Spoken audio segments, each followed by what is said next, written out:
So as you guys probably know, Scott Cawthon retired. I was beyond upset, and now I'm just disappointed.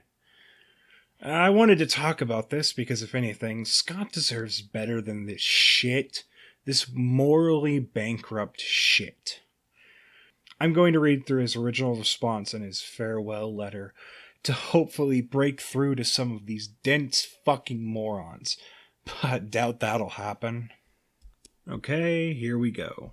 This message isn't specifically directed at the Reddit community. This is just the community that I care about the most and where I choose to post things. I never cared much for Twitter anyway. To say the last few days have been surreal would be an understatement. I've greatly debated how to address this, including not addressing it at all. But with so many people from the LGBT community in the fan base that I love, that's not an option. I'd like to think that the last 7 years would have given me the benefit of the doubt in regards to how I treat people. But there I was, trending on Twitter for being a homophobe, getting doxxed, with people threatening to come to my house. My wife is 6 weeks pregnant, and she spent the last night in fear because of what was said online. She has been struggling with her pregnancy, so seeing her so afraid really scared me. All this because I exercised my right and my duty as an American citizen to vote for and support the candidates who I best felt could run the country. For everyone, and that's not something I'm apologizing for. For those who took the time to look, you saw the candidates I supported included men, women, white people, black people, Republicans, Democrats. I supported Kimberly Bullock in Baltimore because I really believe she cared for the African American community there and wanted to pull them out of poverty. I believe she could really make a difference in a time where so many black communities were struggling. She lost, unfortunately. I supported Tulsi Gabbard, a Democrat, even though I disagreed with her on several issues because I felt she would have been a good and fair president. And yes, I supported President Trump, because I felt he was the best man to fuel a strong economy and stand up to America's enemies abroad, of which there are many. Even if there are candidates that had better things to say about the LGBT community directly and bigger promises to make, I believe their stances on other issues would have ended up doing greater harm to those communities than good. All of this explanation, I fear, is wasted as people don't want to discuss things with anyone anymore. They want endless apologies and submission. People expecting either of those from me will get neither. I've always been supportive of creators and have tried to treat everyone fairly, treat everyone with dignity and respect. I've never cared about anyone's race, religion, gender, or orientation. I just treat people as people, everyone the same, and because of that, I've ended up with a very diverse group of people that I've worked with over the years. It wasn't intentional, it just happened that way. I choose people who are best for the job. I treat everyone the same, and I've ended up with people from all walks of life, and my professional life and personal life as well. That's the way it should be, that's the way I want it to be, and that is the way I will continue to be. I'm a Republican, a Christian, a pro-lifer. I believe in God. I also believe in equality and in science and common sense. Despite what some may say, those things can go together. That's not an apology or promise to change. It's how it's always been. If I get canceled, I get canceled. I don't do this for the money anymore. I do it because I enjoy it. If people think I'm doing more harm than good now, then maybe it's better that I get canceled and retire.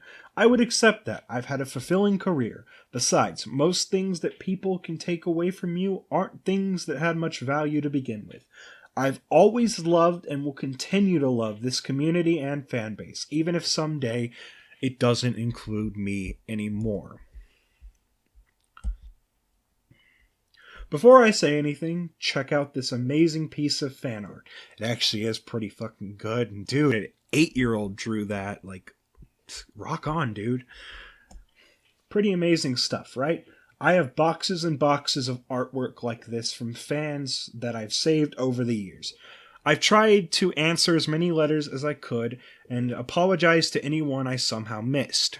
Someday when I have a bigger living room, maybe I'll make a giant collage of all the fan art I've collected. Stuff like this has made it all worthwhile to me over the last 7 years. I've had a blessed, fulfilling, and rich career. I've been shown kindness, and I've tried to show great kindness in return. I've tried to make some good games, let the debate ensue, and I've witnessed the creation of possibly the most creative and talented fan base on the planet.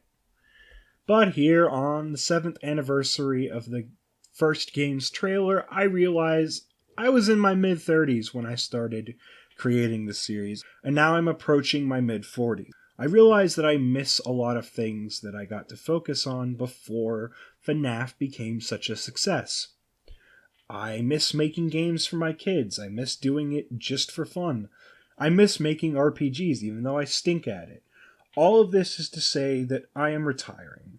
I have been shown tremendous love and support over the last week, a lot of which has come from the LGBTQ community. The kindness that has been shown to me has been surreal. Is this the end of FNAF? No, this just means that somebody else will be eventually running the show. Someone of my choosing, and someone that I trust. We will wait and see how it all plays out, but an announcement will be made at some point. I have 6 kids now, although one of them is the size of a blueberry. I love them dearly. They are my whole life and world and universe. I want to focus my attention on them, focus on protecting them, and spend my time making things for them. I only ask that my fan base respect my decision. I will still be around, just not in the capacity that I used to be.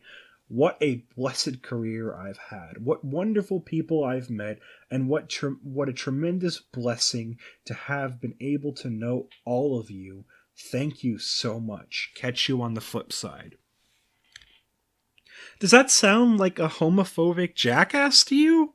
What homophobe would ever donate to any sort of charity for the LGBTQ, let alone show this much respect towards that community? Are you motherfuckers deranged? Oh wait, you are.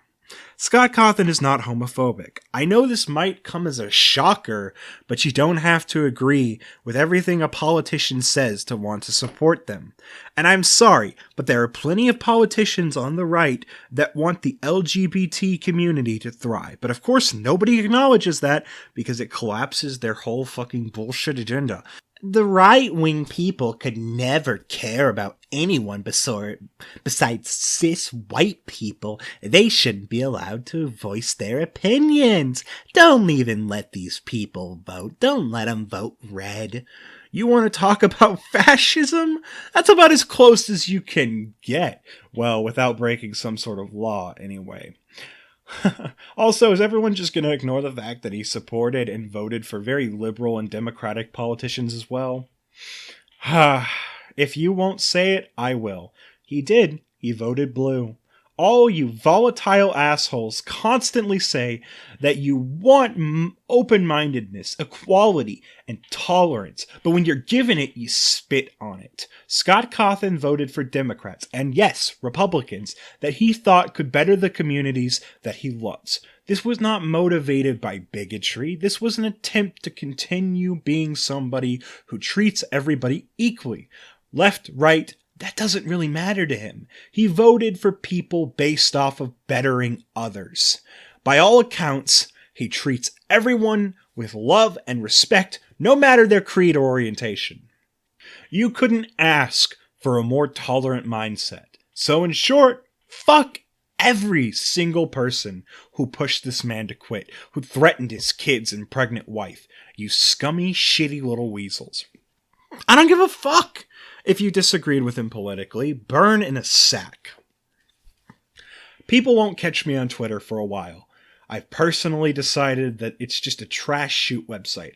I might pop on there to get some art commissions that I need done, but other than that, fuck Twitter. I'm legitimately tired of people's lives being ruined. People who have done nothing but good for the communities they're in, who have shown nothing but love just for some petty little fucker or some petty little group to come around, try and cancel them and ruin their lives.